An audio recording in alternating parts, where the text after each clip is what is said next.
lo que continúa. Todo el mundo viene y establece algo y lee un versículo y lo saca fuera de su contexto, pero no entiende lo que realmente se está explicando. Y Pablo dice, mira lo que dice, todo, el versículo 17 de Colosenses 2 dice, todo lo cual es sombra de lo que ha de venir. Las personas que tal vez me puedan entender en esto es algo futuro. Aquí Pablo no está hablando de lo que ya pasó, dice de lo que ha de venir, pero el cuerpo, dice, es el Mesías. En otras palabras, todo esto de aquí encierra al Mesías. Él cumplió estas 4 fiestas, mientras vino la primera vez. Cuando Él regrese por segunda vez, cumple las otras 3.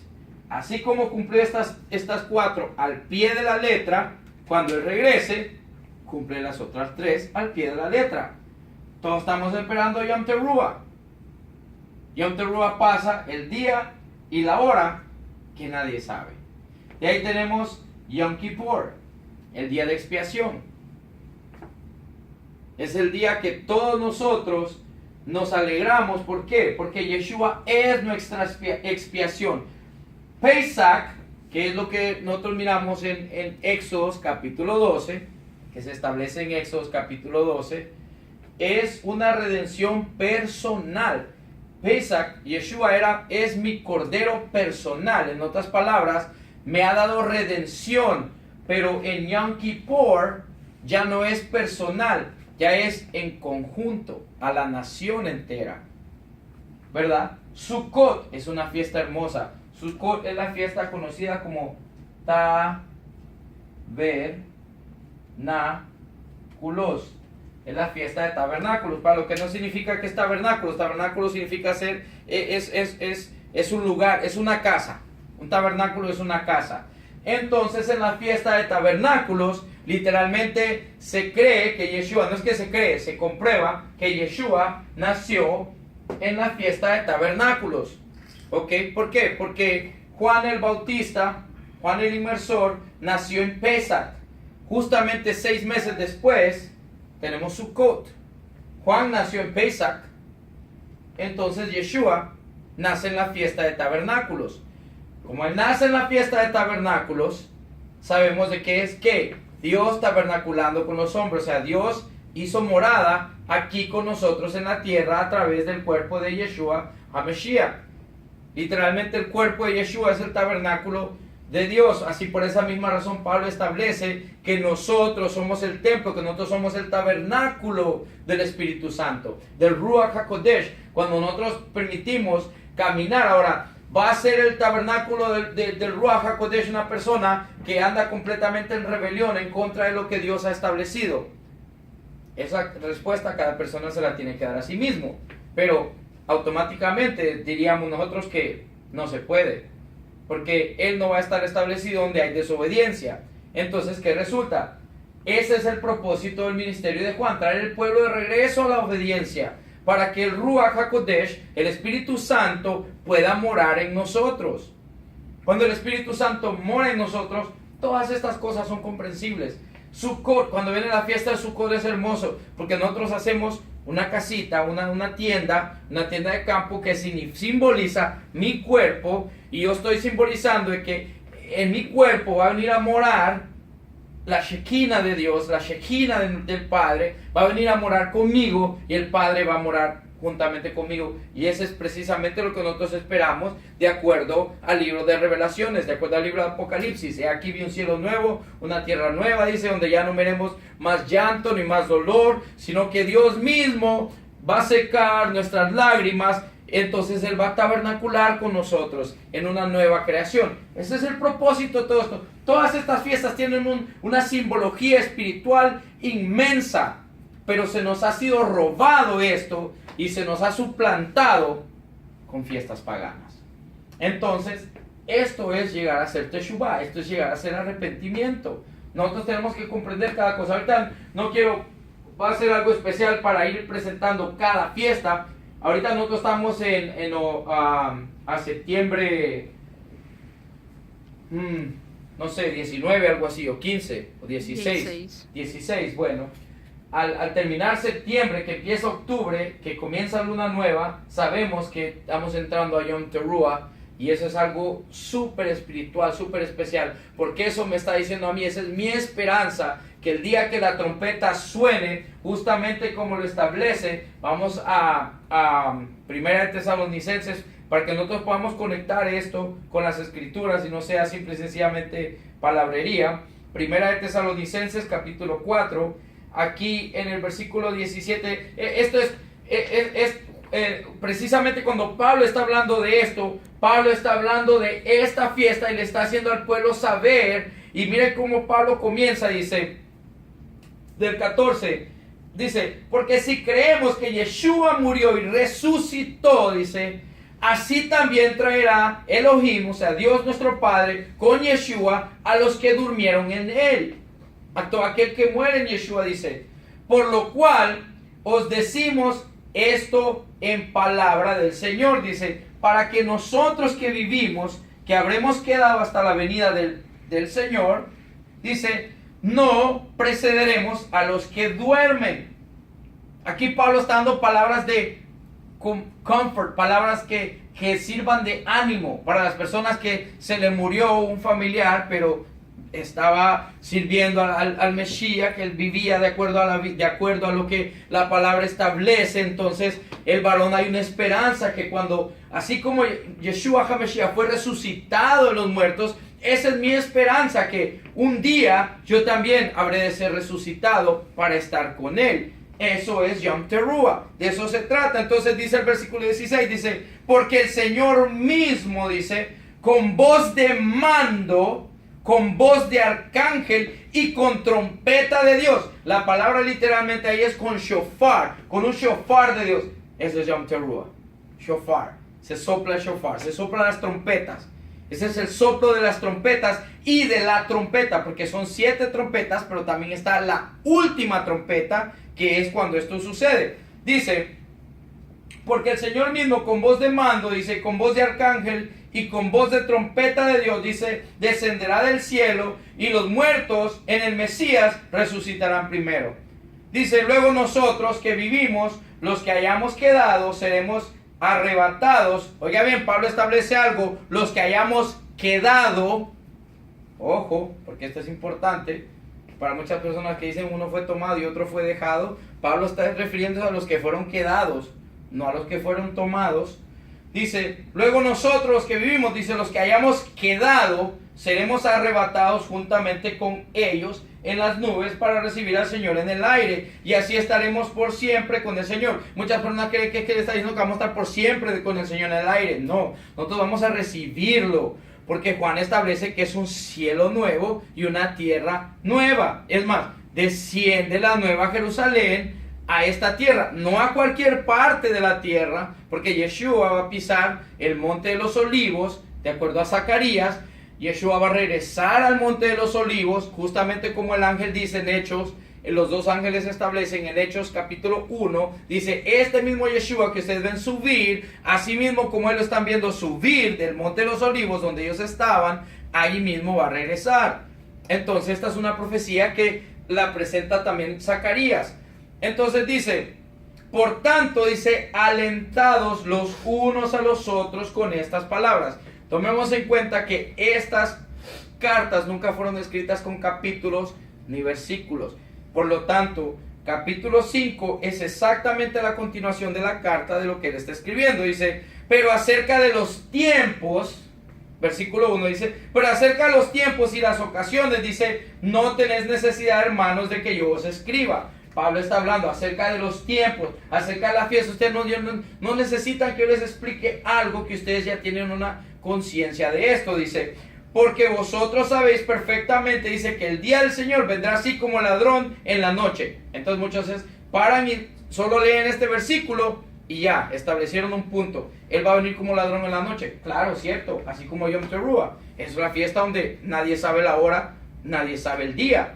Puede ser cualquier día, cualquier hora. ¿Por qué? Porque se establece de acuerdo a la luna nueva. Entonces viene y dice, Pero dice que cuando digan paz y seguridad, entonces vendrá sobre ellos destrucción repentina, dice, como los dolores a la mujer encinta, y no escaparán. Ahora mira lo que dice el versículo 4, pues es importante continuar leyendo. Mas vosotros, hermanos, dice, no están en tinieblas para que aquel día los sorprenda como ladrón.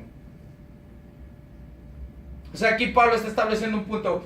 Al que lo va a sorprender como ladrón es aquel que no tiene conocimiento, que no tiene un concepto. Pero ustedes saben las fiestas, ustedes saben que dentro de las fiestas hay fotos de cosas por venir. El libro de Hebreos establece que las fiestas también son cosas son fotos, o sea, son sombras de las cosas venideras. Entonces, no solo en Colosenses establece que estas son las cosas que han de venir, por lo tanto es importante. ¿Sabían ustedes que en realidad, cuando Pablo está hablando en el libro de Colosenses, capítulo 2, Pablo no está hablando en contra de las fiestas, al contrario, él está animando a las personas, está diciendo, miren, que nadie los juzgue a ustedes. ¿Por qué? Porque ellos eran paganos, eran personas que no se habían convertido, pero cuando se convirtieron y comprendieron lo que tenían que observar, obviamente que las otras personas que no se habían convertido los iban a cuestionar en cuanto a por qué estaban guardando un día de reposo que nunca habían guardado. Al igual que me cuestiona a mí, ¿y usted por qué guarda el día de reposo? Bueno, es un mandamiento. Ah, pero usted sabe que el día de reposo no lo va a salvar. Sí, yo soy consciente de eso, pero es que no lo guardo por salvación, lo guardo por obediencia a mi Dios. Mientras que usted se revela ante Dios y usted establece su día a su manera, diciendo que Dios le va a recibir su oración solo porque usted dice, pero no es lo que Dios establece. Levíticos 23 es claro. Dice, 6 días trabajarás, pero el séptimo día, dice, será santa convocación y a Jehová lo guardarás. ¿Qué es santa convocación? Una reunión. O sea, es el día de reunión, es el día de culto de Jehová. Así de sencillo. ¿Y para quién lo hacemos? Para Jehová. ¿Por qué? Porque lo ha establecido. ¿Y por qué lo estableció? Porque él es rey. Y como él guardó el séptimo día y enseñó en el séptimo día a Adán todas las cosas, así lo ha establecido para que nosotros guardemos el séptimo día y lo santifiquemos como él lo santificó, haciendo este día diferente al resto. Shabbat no es igual que los otros días. Los otros días no fueron santificados, pero el séptimo día fue santificado. Entonces, ¿qué resulta si nosotros no conocemos estas cosas? Es difícil que nos arrepintamos de algo que no conocemos, pero estableciendo algo que conocemos, ahora nosotros tenemos que llegar al arrepentimiento y decir, ok, Padre, yo he estado mal, he estado estableciendo mi propia ley ante ti, yo me quiero santificar a mí mismo bajo mi propia autoridad, el cual no funciona. Yo no me puedo autojustificar, pero si soy obediente a tu palabra, tú me justificas. Ya me diste perdón y redención a través de Yeshua el Mesías, el cual es mi maestro, el cual en Primera de Juan capítulo 2 versículo 6 dice, y todo aquel que dice que vive en él debe de caminar como él caminó. ¿Cómo caminó Yeshua? Obedeciendo la Torah de Dios, obedeciendo los mandamientos. Él es nuestro role model, él es nuestro ejemplo. Pero cuando se trata de obedecer la ley de Dios, no. Es que ahora ya estamos en otro tiempo. Ahora ya nosotros somos otra cosa. No me arrepiento de que era borracho, me arrepiento de que hice esto, el cual es necesario arrepentirse de esas cosas, pero no me estoy arrepintiendo de lo que realmente importa para Dios. ¿Qué es lo que realmente importa para Dios? Que me aparte de destruir sus palabras, su ley. La ley de Dios y los tiempos de Dios es el corazón de nuestro Dios.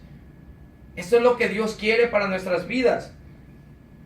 Entonces, dice, me gusta esto, dice, todo lo cual es sombra de lo que ha de venir, pero el cuerpo es el del Mesías. Dice, nadie os prive de vuestro premio, afectando, dice, humildad y culto a los ángeles, dice,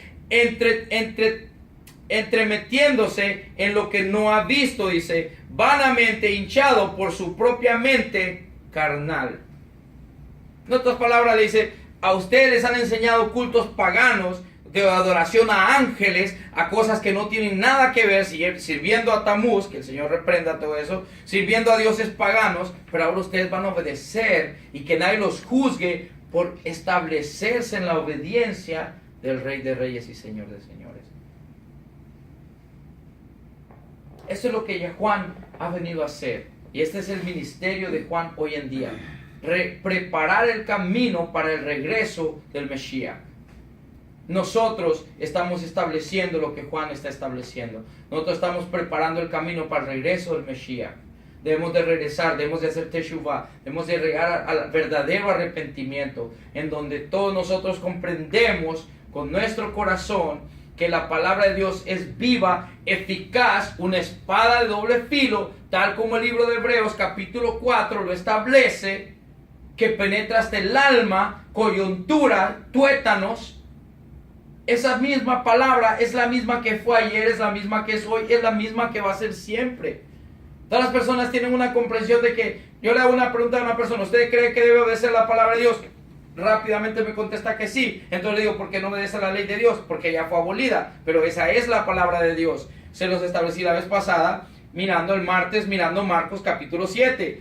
Está comparando, Yeshua está declarando que la ley de Moisés es palabra de Dios. Dios no se retira, Dios no retracta su palabra. Dios no se arrepiente de lo que dice. Él establece claro, dice que Él no es hombre para arrepentirse, que Él no es hombre para mentir, ni hijo de hombre para arrepentirse. Es más, Isaías establece algo profundo. Dice que el hombre es como la flor del campo, que hoy está, pero mañana ya no está. Pero dice que la palabra de Dios permanece para siempre. ¿Cómo puede permanecer para siempre algo que se va a abolir? Solo una pregunta que nosotros debemos de hacernos a nosotros mismos. Entonces, mirando y entendiendo qué es lo que nosotros tenemos que hacer, esto solo es un poco de comprensión en cuanto a cómo funciona lo que nosotros tenemos que hacer con nuestro Dios. Cómo nosotros debemos de obedecer a Dios. Obedecer a Dios no es algo de decir, bueno, yo obedezco a Dios, pero voy a hacer lo que yo quiero. Eso no es obediencia. Obedecer a Dios es establecerse en lo que Él ha establecido. Entonces, uno de los roles de Juan, el cual muchas personas no saben, y vamos a ir al capítulo 2 de Lucas, que Juan no solamente vino a predicar arrepentimiento al pueblo, Juan también vino a establecer algo bien importante. Y eso es que Juan tenía un propósito más profundo. En el libro de Lucas se establece algo bien importante. Zacarías y Elizabeth son los padres de Juan. Zacarías era sumo sacerdote, era un sacerdote. Por lo tanto, Juan, hijo de Zacarías, era sacerdote, un cohanim. Dice,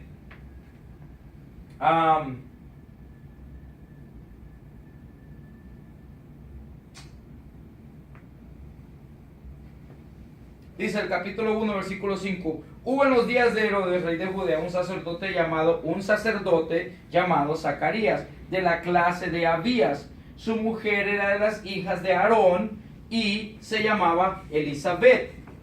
Dice, ambos eran justos delante de Dios y andaban irreprensibles en todos los mandamientos y ordenanzas del Señor. Aquí nos establece algo bien importante para los que dicen que uno no debe obedecer las cosas. La palabra los declara justos, ¿por qué? Porque eran irreprensibles, porque obedecían lo que Dios había establecido. Pero pasando al tema, tenemos a Zacarías, que es sacerdote,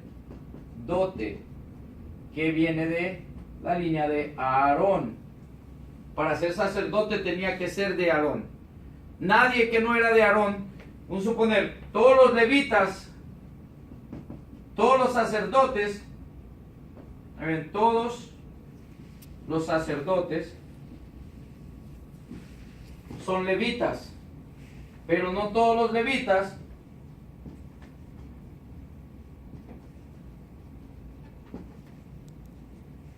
son sacerdotes.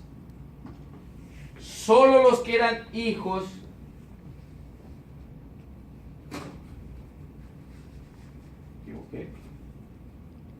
solo los que son hijos de Aarón pueden ser sacerdotes. Por lo tanto, Zacarías aquí establece esto claro, que él venía de la línea de Aarón.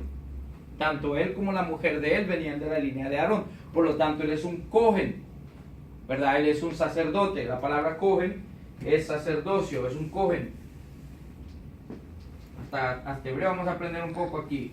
Cohen Gadol es un sacerdote. Cohen Gadol es el sumo sacerdote, ¿verdad? Entonces, ¿qué resulta? Juan, por lo tanto, es descendiente de Aarón, el cual lo hace a él un sacerdote. ¿Por qué es esto importante? Porque es importante que Juan sea sacerdote.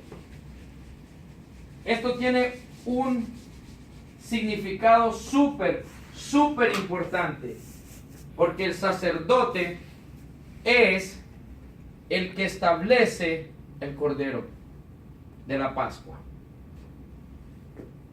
Dice que mientras Yeshua entraba a Jerusalén y todo el mundo estaba esperando que entrara el sumo sacerdote, que normalmente iba a la ciudad de David, a Betlehem, y de ahí traía ovejas que ya habían sido preparadas, que habían sido escogidas para el sacrificio. Cuando llegaba a las puertas de Jerusalén, entraba con la oveja y la presentaba al pueblo, y el pueblo decía: Mesías ven, Mesías ven, Mesías ven, ¿verdad? Ese año quien entró por las puertas antes que entrara el sacerdote fue el Cordero de Dios.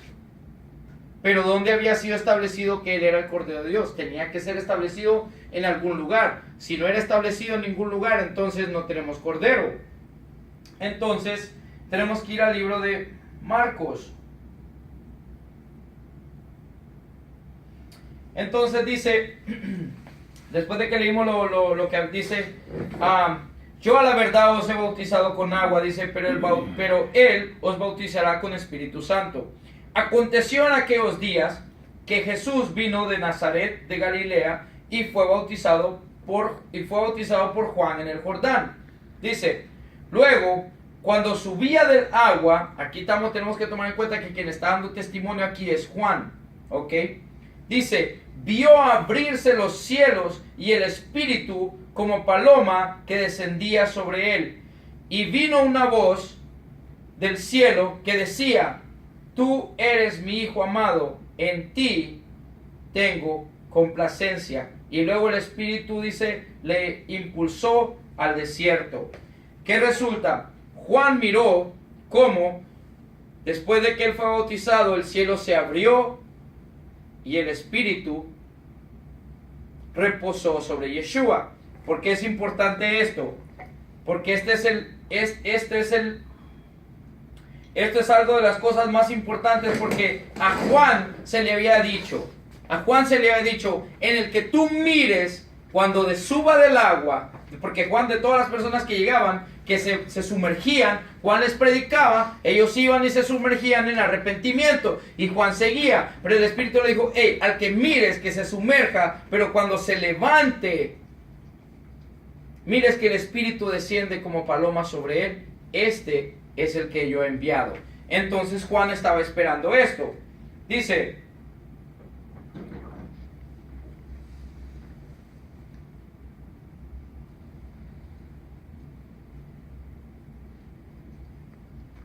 perdón un momentito con esto. Es en el libro de Juan.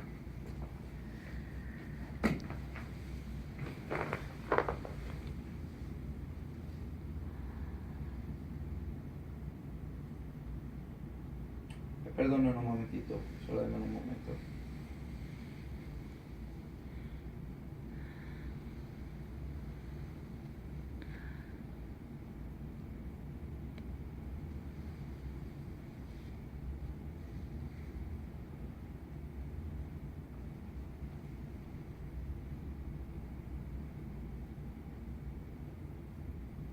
Dice aquí en Lucas, Lucas capítulo 3 dice: y la gente preguntaba diciendo, entonces, ¿qué haremos? Aquí Lucas nos da una explicación mejor de lo que Juan estaba trayendo a la mesa. Dice, versículo 7, y decían las multitudes que salían para ser bautizados por él, dice, oh generación de víboras, ¿quién os enseñó a huir de la ira venidera? Haced pues frutos dignos de arrepentimiento, y no comencéis a decir dentro de vosotros mismos, tenemos a Abraham por padre, porque os digo que Dios puede levantar hijos a Abraham aún de estas piedras, dice. Y ya también el hacha, dice, está puesta a la raíz de los árboles, dice. Por tanto, todo árbol que no da fruto, todo árbol que no da buen fruto, se corta y se echa al fuego. Eso va para nosotros también. Todo árbol que no da buen fruto es cortado. Y aquí está lo que él establece, dice. Y la gente le preguntaba diciendo, entonces, ¿qué haremos? La pregunta es, bueno, ¿qué debemos hacer? Y él respondía y les dijo, el que tiene 2 túnicas, dé al que no tiene. Y el que tiene de comer, haga lo mismo. Juan está estableciendo algo que lo mismo que cuando llegaron los fariseos y los escribas, le preguntaron a Yeshua, maestro, ¿cuál es el mayor mandamiento? Dijo, oye, oh Israel, escucha, oh Israel. Yahová Eloheinu, Yahová Echad. Dios, nuestro Dios, Dios uno es, dice. A Él amarás con todo tu corazón, alma, mente, fuerzas, cuerpo, dice. Y el segundo es semejante al primero, dice, ama a tu prójimo como a ti mismo. Juan está trayendo la misma línea de mensaje. El que tiene 2 túnicas, dele una al que no tiene. El que tiene más de comer, dele al que no tiene de comer. Dice, y vinieron también unos publicanos para ser bautizados y le dijeron, maestro, ¿qué haremos? Él les dijo, no exijáis más de lo que está ordenado. Él no les dijo, no, dejen de ser recaudadores de impuestos. No les estableció eso, no les dijo eso. Ese es su trabajo. Pero no cobren más de lo que ustedes tienen que cobrar. ¿Qué pasaba? Ellos eran mañosos. Si era tanto, cobraban más porque ellos se quedaban con lo que cobraran de más. Mateo era uno de estos, ¿verdad? Mateo era uno de estos, dice. También le preguntaron unos de los soldados diciendo, ¿y nosotros qué haremos? Y él les dijo, dice, no hagáis extorsión a nadie, ni calumnéis. Dice, y contentaos con vuestro salario. En otras palabras, no hagan lo que es incorrecto, calumniando o levantando falsos testimonios a los demás porque ellos son los que estaban en autoridad. Y dice, y quédense contentos con el salario que tienen. O sea, les pagan lo suficientemente bien. No se preocupen. Dice, como el pueblo estaba en expectativa, preguntándose todos en su corazón si acaso Juan sería el Mesías, respondió Juan diciendo a todos, yo a la verdad os bautizo en agua, pero viene a uno más, dice, poderoso que yo, de quien no soy digno de desatar la correa de su calzado. Él os bautizará en espíritu y fuego, dice. Su aventador está en su mano, listo para cosechar o para cortar árbol que no da fruto. Dice, y limpiará su era, y recogerá el trigo en su granero, y quemará la paja en fuego que nunca se apagará. Con estas y otras muchas exhortaciones, dice, anunciaba las buenas nuevas al pueblo. Ahora más adelantito dice,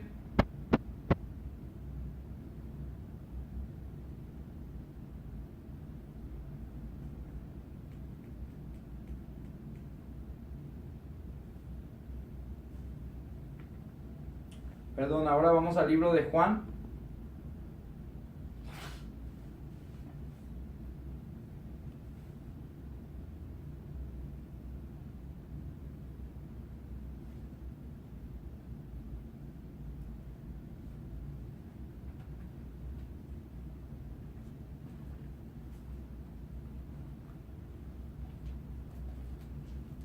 Aquí va lo que establece. Aquí vamos Juan capítulo 1.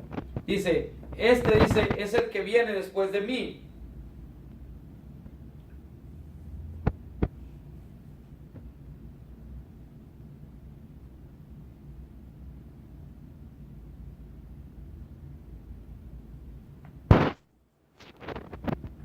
Perdón. El versículo 19, para tener el contexto, dice, este es el testimonio de Juan. Aquí está, este es el testimonio de Juan. En otras palabras, esto es lo que Juan estableció, dice.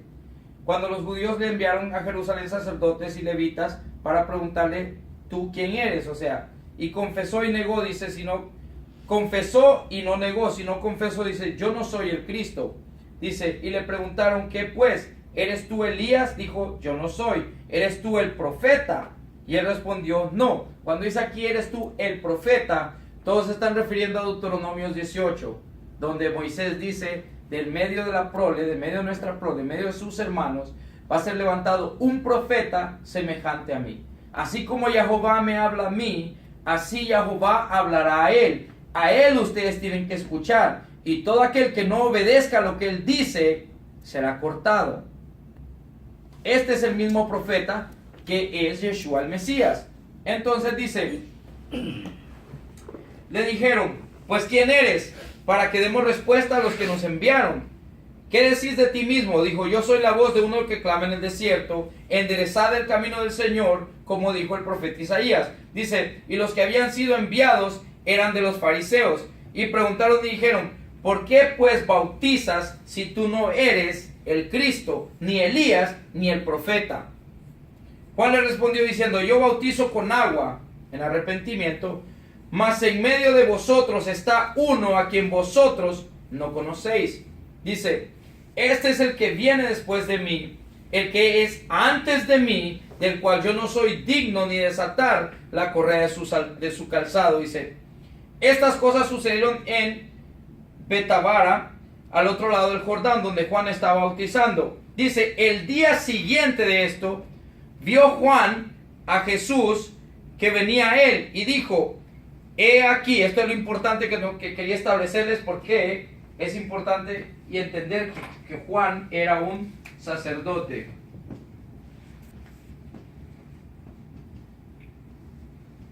Porque es el sacerdote el que apunta o dicta o establece al Cordero. Dice,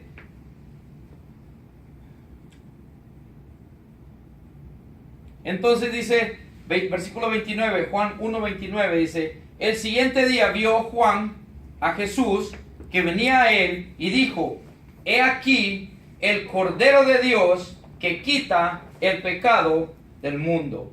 Este es aquel de quien yo dije, después de mí viene un varón, dice, el cual es antes de mí, porque era primero que yo. Dice, y yo no le conocía. Oiga bien, aquí está dando Juan testimonio.